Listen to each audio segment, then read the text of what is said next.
Alors, bonjour Monsieur Mwamba. Oui, bonjour. L'opposition n'a pas su se mettre d'accord sur la désignation d'un candidat unique à l'élection présidentielle. Est-ce que cela vous surprend-il? Non, pas du tout, ça ne me surprend pas. Connaissant les milieux congolais, il fallait bien s'y attendre. Il fallait bien s'y attendre. On sait que notre classe politique, elle est ce qu'elle est. Il y a des gens qui ont des ambitions, ça on ne peut pas les nier non plus. Mais devant une situation telle que nous la connaissons, j'aurais cru, ou nous aurions cru, que la responsabilité politique primerait, mais cela n'a pas été le cas. On a vu que l'opposition est restée plutôt divisée. Donc ça m'inquiète beaucoup et ça inquiète beaucoup de Congolais. Mais comme on dit toujours, c'est de bonne guerre. Donc, il faudra accepter la situation et être confiant que les électeurs sauront qui voter le moment venu. Mais est-ce que ce n'était pas que de rêver, de croire que réellement l'opposition allait se mettre d'accord sur le choix d'un candidat unique? Non, mais en fait, moi je l'ai dit aussi, je l'ai soutenu que c'était vraiment un rêve, c'était plutôt une utopie de croire que l'opposition, surtout si on parle de l'opposition politique congolaise, se mettrait d'accord pour arriver vraiment à un candidat unique. Ça, à mon avis, c'était vraiment exclu d'office. On aurait souhaité, il faut bien dire, il y a le souhait et la réalité. On aurait vraiment souhaité qu'ils puissent se mettre d'accord une fois pour toutes pour opposer un candidat unique devant les candidats de la majorité. Mais cela n'a pas été le cas. On a vu qu'il y a eu des divisions, il y a eu de prétextes, ou des alibis se fondant sur le programme commun de l'opposition, programme qui à mon avis peut s'étoffer vraiment en peu de temps. Ça ne demande pas beaucoup d'ingéniosité pour arriver à étoffer un programme politique, mais on sait que derrière tout ça, il y avait des manœuvres politiques qu'on peut évidemment imaginer. Il y a ceux qui sont là, il faut bien le dire, qui sont là pour leur jeu personnel, pour leur intérêt personnel. Ils ne voient vraiment pas l'intérêt prédominant qui est l'intérêt de la communauté. Donc non, moi ça ne m'étonne pas. Oui. Et pour parler du cas de M. Tshisekedi, est-ce que ne devait-il pas tendre la main au groupe qu'on appelle le groupe de l'hôtel Sultani? Et que pensez-vous de ceux qui le traitent d'arrogants? Non, je crois que M. Tshisekedi a fait sa part. Et commençons par rappeler que dès qu'il a annoncé sa candidature, il a dit qu'il se mettait à la disposition de tous les autres de l'opposition pour qu'ils puissent faire front commun. Donc l'appel était déjà lancé. C'était aux autres de saisir son appel et d'aller vers lui. En fait, il y a eu un groupe. Il y a eu un groupe qui s'est composé autour de lui. Mais comme on le sait, s'il y a un groupe, il y a d'autre part un autre groupe. Il s'est détaché. Le groupe qu'on appelle des Sultanis, c'est un groupe qui a posé des problèmes là où on ne devrait pas, à mon avis. S'ils étaient sincères avec eux-mêmes, les problèmes qu'ils ont posés, c'est un problème qu'ils devaient résoudre.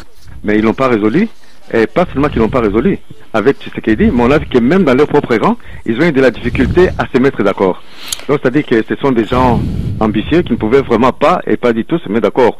Même si derrière tout cela, il y a un jeu politique qui se fait, il y a Caméré, parce que maintenant il faudra citer les noms, il y a Caméré qui continue à dire qu'il tend la main, mais cette main tendue, c'est une main qui n'est pas dirigée vers une direction bien indiquée là. Tu peux tendre la main, mais dans quelle direction? Si tu tends la main, oui. Est-ce que cette multitude de candidats n'hypothèque pas les chances de l'opposition pour remporter l'élection présidentielle? Non, loin de là. Ça, c'est une idée reçue. On croit que s'il y a la multiplicité de candidatures, donc ça va nuire à l'opposition. Mais non, il faudra qu'on range les candidats au même pied d'égalité. Donc, Kabila, je n'ai pas les citer, est candidat comme tous les autres. Pourquoi ça nuirait pas à Kabila? Ça nuirait seulement aux candidats de l'opposition. Non, moi, à mon avis, tel n'est pas le cas. Et puis, le schéma actuel est tellement clair que les gens savent à qui ils ont affaire. Il y a ceux qui ont dirigé le pouvoir qui sont là, qui ont un bilan à présenter.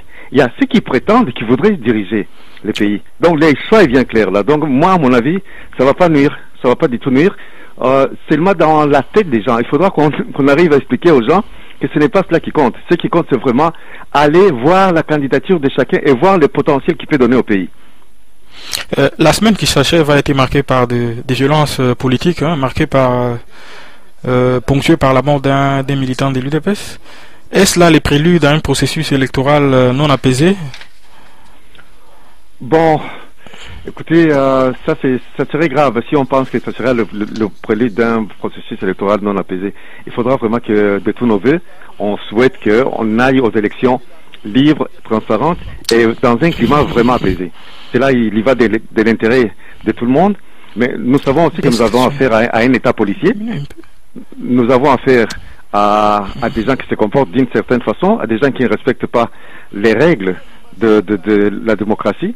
Donc il y a une crainte objective qui est là, qui est fondée, mais néanmoins en tout cas, on souhaite que vraiment on aille aux élections dans un climat détendu, dans un climat apaisé.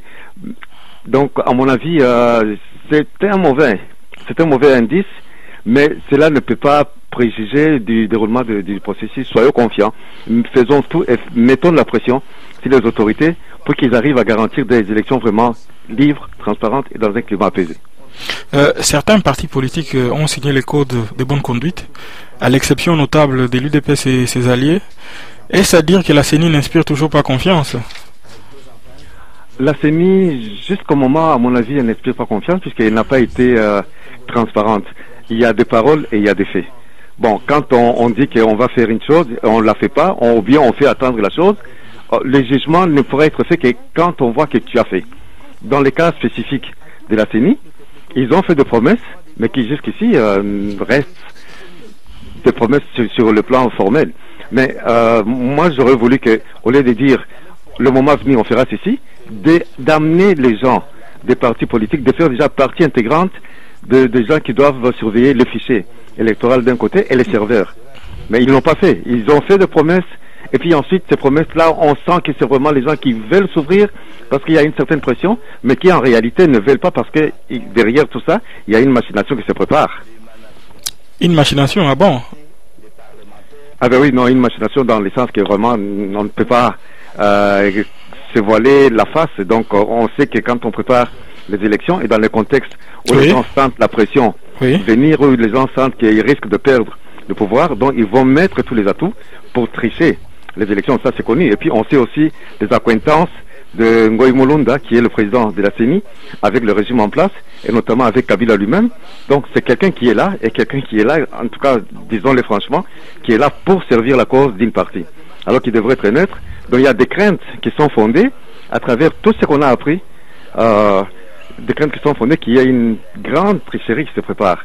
Alors, à mon avis, que la CENI soit là, pour exercer sa fonction, on ne peut pas dire qu'elle est vraiment neutre. On va juger la CENI à travers ses actes, et jusqu'ici, ces actes nous démontrent que c'est une institution qui n'est vraiment pas tout à fait neutre.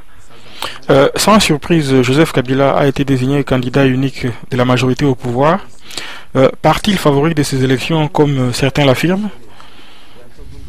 Favori des élections, non, pas du tout. Moi, je dis, mais regardons le contexte, puisque ce n'est pas le fait qu'il ait été désigné par la majorité qui lui donne la chance, disons, de remporter les élections. Ce n'est pas le cas.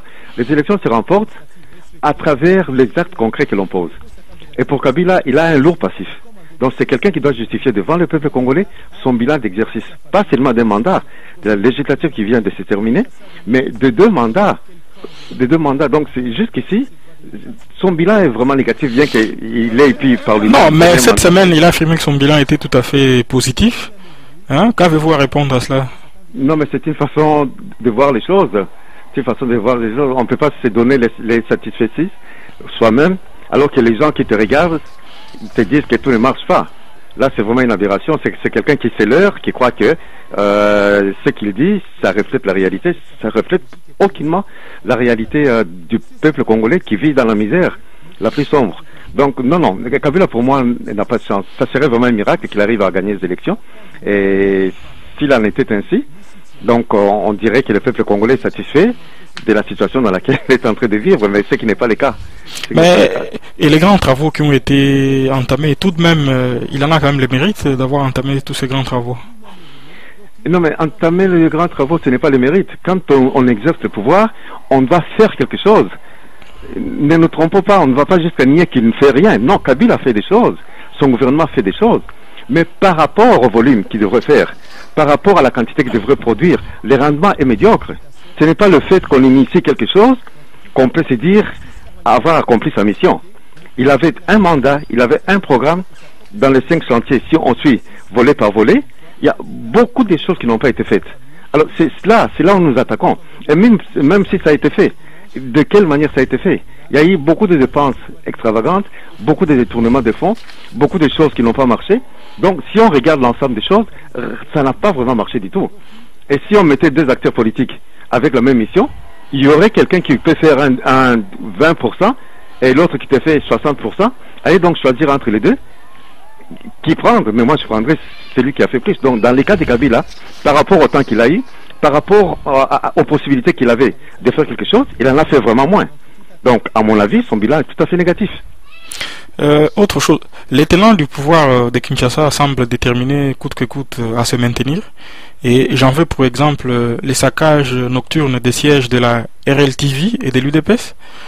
Pensez-vous qu'ils accepteront facilement les verdicts des urnes si l'air est défavorable? Non, à l'allure où vont les choses, non. Non, ils n'accepteront pas, mais ils seront obligés d'accepter. Ils seront obligés d'accepter dans la mesure où le peuple congolais va se montrer déterminé et déterminant. Puisque vraiment, il y a une chose. Les élections auxquelles on va sont des élections tendues. Puisqu'on sent vraiment que cette fois-ci, les tenants du pouvoir vont perdre le pouvoir. Mais comme ils veulent absolument se maintenir au pouvoir, donc ils vont créer toute situation pour embrouiller la scène politique, pour faire de sorte qu'on ne puisse pas arriver à une victoire nette et proclamer, accepter même la défaite. Donc, ce qui fait que, automatiquement, on peut se dire que il y aura, je sais pas, je vais pas faire une préfiguration ici d'une vision catastrophique de la situation, mais tout ce que je peux dire qu'à lire la réaction des gens, ça sera pas facile. Donc, je m'imagine vraiment après le 6 décembre, lorsqu'on aura proclamé les résultats, je m'imagine qu'on vivra une scène qu'on n'a jamais vécue au pays parce que d'un côté, les gens sont vraiment déterminés à ne pas se laisser voler le pouvoir cette fois-ci. Et de l'autre côté, on voit qu'il y a les gens qui ne veulent pas céder, mais ils vont céder si le peuple se met debout. C'est ça vraiment la condition essentielle. Que le peuple ne désarme pas, que le peuple soit là pour vraiment revendiquer la victoire au cas où il y aura victoire du côté de la population.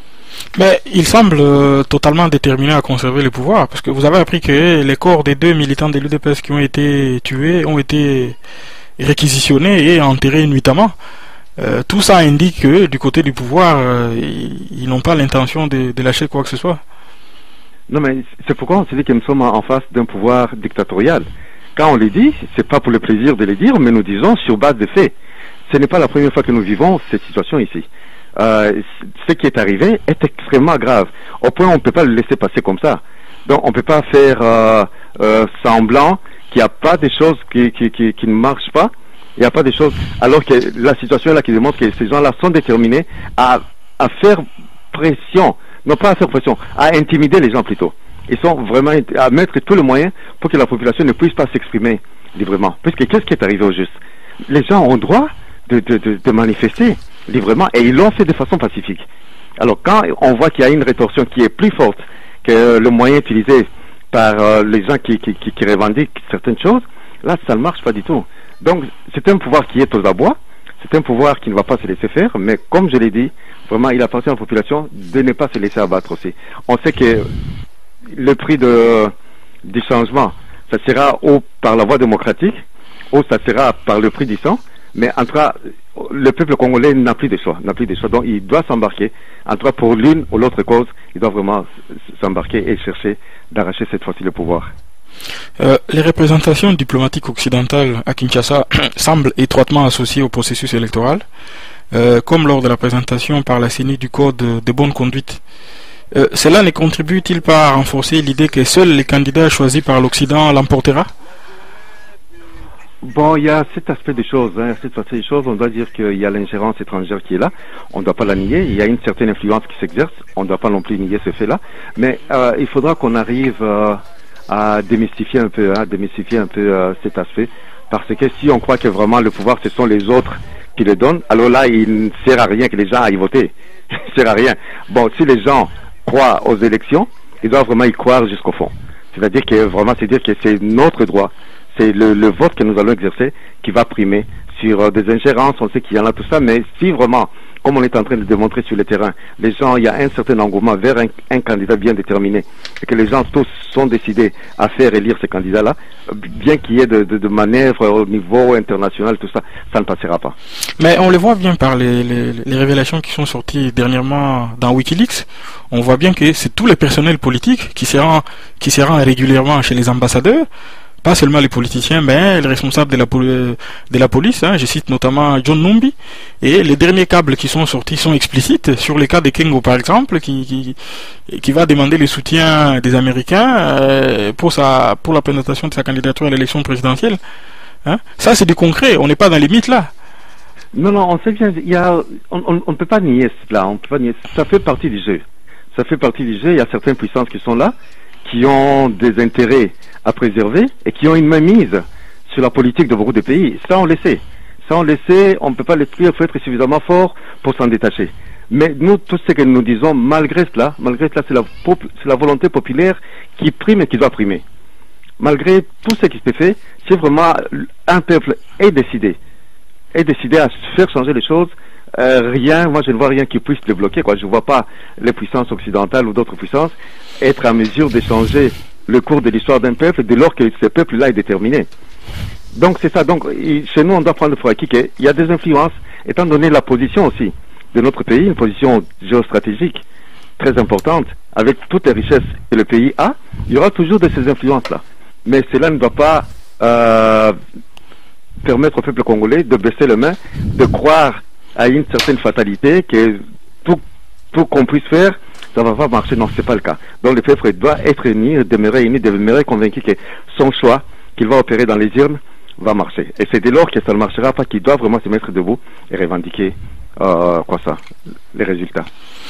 J'aimerais qu'on revienne un moment sur les autres candidats qui se présentent dans le camp de l'opposition.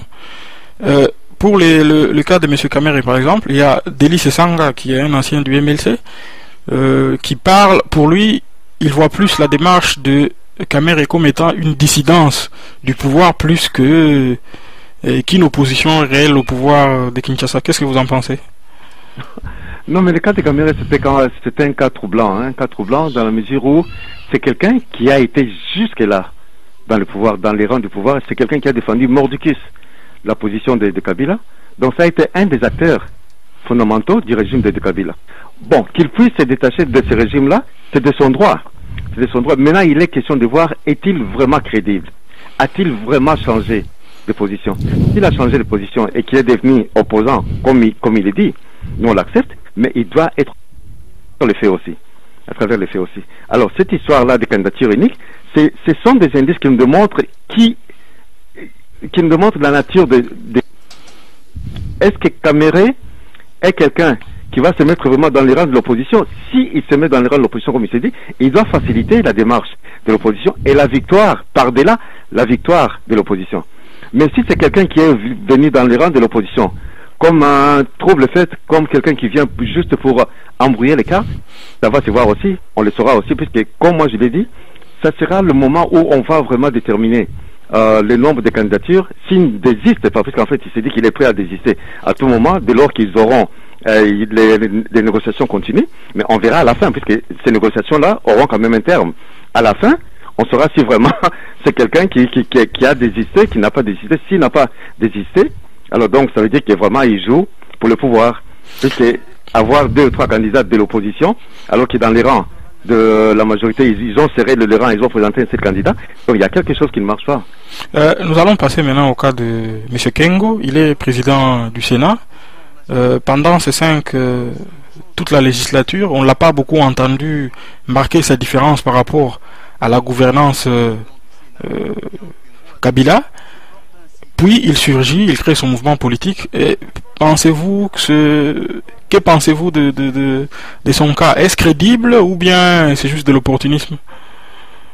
Bon, pour le cas de Kengo, c'est un cas embarrassant aussi, puisque ces gens-là, on ne sait plus les déterminer. Où est-ce qu'ils sont? Ils se trouvent dans quel camp? Puisqu'en fait, quelqu'un qui est avec le pouvoir, c'est quelqu'un du pouvoir, qui est dans les rangs du pouvoir. Dans le cas de Kengo, il s'est détaché tout juste en dernière minute, ayant partagé toute la législature avec les autres. Bon, il s'est dit opposant par rapport à qui? Opposant par rapport à quoi? Donc là, ce sont des questions qu'il faudra se poser. À mon avis, ce sont des gens j'aurais voulu qu'il se présente comme candidat, puisque personne ne l'interdit de se présenter comme candidat, mais qu'il se présente comme candidat plutôt de la majorité que de l'opposition, puisqu'il s'oppose par rapport à qui? Parce qu'il a été un des artisans de ce pouvoir-là. Donc c'est là la question. Je crois qu'il y a plutôt confusion au niveau même de nos politiciens. Ils savent vraiment pas se positionner par rapport à une situation donnée, où on est opposant, où on fait partie de la majorité. Alors, dans ce cas-là, tu choisis ton camp. Mais dans un cas comme dans l'autre, ils n'ont pas eu le courage de se dire que nous restons dans les camps plutôt de la majorité. Ils ont voulu se démarquer et se dire opposants, alors qu'en réalité, ils ne le sont pas. Opposant, ce n'est pas seulement une étiquette, mais opposant, c'est vraiment la nature d'être opposant dans les faits, dans ce que tu fais. Mais si dans le fait et dans tous les actes, tu n'as pas été opposant, je ne sais pas pourquoi est-ce qu'en dernière minute, on devient opposant juste au moment où il y a des élections. Donc là, je crois qu'il y a une aberration, il y a quelque chose qui ne marche pas selon moi. Pour finir, passons au cas de Oscar Kachala. Il est apparu à tous en 2006, puis il a disparu, et puis on le voit maintenant, il réapparaît. Moi, je sais pas, certains parlent d'un opposant furtif, il apparaît, il disparaît. Qu'est-ce que vous pensez de cela? Oscar Kachala, c'est un politicien atypique, atypique à mon avis, puisqu'en fait, on n'est pas politicien seulement par moment, et puis on s'efface de la scène politique, ou bien on choisit son camp, comme je le disais là, où tu exerces le métier de politicien et tu le demeures, ou alors tu n'es pas politicien et tu fais ce que tu fais. Dans ce cas-là, on sait que c'est un scientifique, il aurait mieux fait de rester dans son domaine scientifique. Mais là, choisi de faire la politique, mais la politique, on la fait pas à distance d'abord. On la fait pas à distance, ou bien on la fait pas sur recommandation. Donc toi, non, on le fait pas par procuration, plutôt, mais on le fait en étant sur place, en étant sur le terrain. Kachala a entendu jusqu'à une dernière minute pour descendre juste au moment des élections. Mais il n'a pas de contact avec la population. Non, je trouve que c'est une mauvaise façon d'interpréter la politique. Si moi j'étais à sa place et si j'étais un de ses conseillers, je lui dirais non, tu veux faire la politique, va d'abord sur le terrain, va vivre la situation des gens, va connaître les gens, et sois communier avec ces gens-là, et puis tu peux te présenter au nom de ces gens-là. Ce n'est pas seulement il vient, donc il vient là, c'est vraiment pour son intérêt personnel. Il ne vient pas pour partager ou pour se mettre en position de servir le peuple congolais. Il vient pour se servir. Donc ça, je ne sais pas si je me trompe, mais je fais une lecture, à mon avis, de cette situation qui n'est pas du tout bonne. Mais vous ne trouvez pas que sa démarche discrédite un peu la diaspora? Parce que on se souvient à l'époque de Laurent Kabila déjà, les gens qui l'avaient accompagné au pouvoir venaient de la diaspora. On a vu que les résultats n'étaient pas celui souhaité. Et voilà que quelqu'un de la diaspora, une fois de plus, a cette attitude-là. Il apparaît, il disparaît, il réapparaît. Oh oui, effectivement, donc ce n'est pas bon de façon générale pour les membres de la diaspora qu'on se comporte de cette façon-là. Moi, je crois qu'en politique, il faut être très conséquent, il faut savoir ce qu'on cherche. Si vraiment il voulait l'intérêt de ce pays-là et travailler pour ce pays-là, à un certain moment, il fallait qu'il soit sur le terrain. Je ne dis pas 2 ans, 3 ans avant, mais il aurait pu descendre sur le terrain quelques temps au moins pour aller vivre la situation du pays. Mais non, lui, il va juste les temps d'élection. Si ça marche, il reste, là c'est pour son intérêt. Si ça ne marche pas, il prend ses valises, il rentre. Alors là, je ne sais pas ce qu'il veut au juste. Donc, non, ce n'est pas... c'est de mauvaise façon. C'est une mauvaise façon de faire de la politique. On va voir un peu ce que ça va donner, puisqu'en fin de compte, il y a aussi les électeurs qui sont là. Ils ont vu ce qu'il a fait. Et maintenant, il redescend encore sur le terrain, juste les temps d'élection. Bon, on laisse les choix au peuple. Donc, c'est au peuple de signifier à ces politiciens-là s'ils ont de la place ou ils n'ont pas de la place au pays. La liste définitive des candidats à l'élection présidentielle a été publiée. Et je pense bientôt nous allons rentrer dans une phase délicate du processus. Avez-vous des appréhensions par rapport à cela? Non, des appréhensions, oui. Bon, le fait d'abord qu'il y ait plusieurs candidatures, bon, ça nous déçoit tous, puisque en fait, on sait qu'il y a des candidats qui ne sont là que pour... ce sont des candidats qui n'ont pas une consistance politique ou sociologique. Donc, ce sont des candidats, je ne vais pas dire bidons, mais des candidats qui sont là pour faire de la figuration. Alors, ce sont des candidats plutôt qui nuisent. Mais dans tout cela, soyons-en convaincus qu'il y aura 2 grands groupements. Donc, il y aura vraiment le camp de l'opposition et le camp de la majorité qui est présenté par Kabila. Et l'autre, bon, la figure qui a émergé, c'est vraiment M. Tshisekedi. Bon, moi je crois que de ce côté-là, il n'y a pas beaucoup de préoccupations. Donc, il y aura des candidatures, il y en a, mais à la fin, vraiment, il y aura deux grandes orientations. Ou on choisit pour les statu quo, les gens qui sont au pouvoir, ou on va choisir pour la personne qui incarne les changements et la volonté du peuple congolais, donc de changer des situations, de sortir de la léthargie dans laquelle on a vécu toutes ces années. La candidature de Mbusa Nyamwisi, qu'est-ce que vous en pensez? Elle ne démontre-t-elle pas que l'Est n'est pas totalement acquis à Joseph Kabila comme l'idée reçue qui est véhiculée depuis des années? Non, en fait, il y a justement cette façon de voir les choses. On croit que Kabila a un bastion dans l'Est. Non, ça ne reflète pas la réalité. S'il y a des gens qui ont été fortement déçus par la politique de Kabila, ce sont vraiment les gens de l'Est. Parce qu'ils ont payé vraiment au plus haut prix hein, la politique de Kabila, au point où il y a vraiment un désaveu. Il y a un désaveu. Moi, j'ai des amis qui sont au Kivu, qui me font chaque fois rapport, tout ça. Non, il n'y a pas d'amour qui file entre Kabila et la population de l'Est. La population de l'Est a été martyrisée plus que jamais.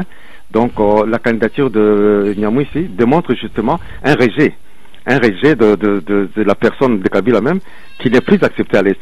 Les gens de l'Est se croyaient qu'avec lui, ils pouvaient faire tout ça, mais au contraire, ils ont vécu un traumatisme terrible là, et qui les a marqués. Moi, je ne pense pas que Kabila a des chances de remporter à l'Est. D'ailleurs, je ne vois même pas dans quelle province il a des chances de remporter.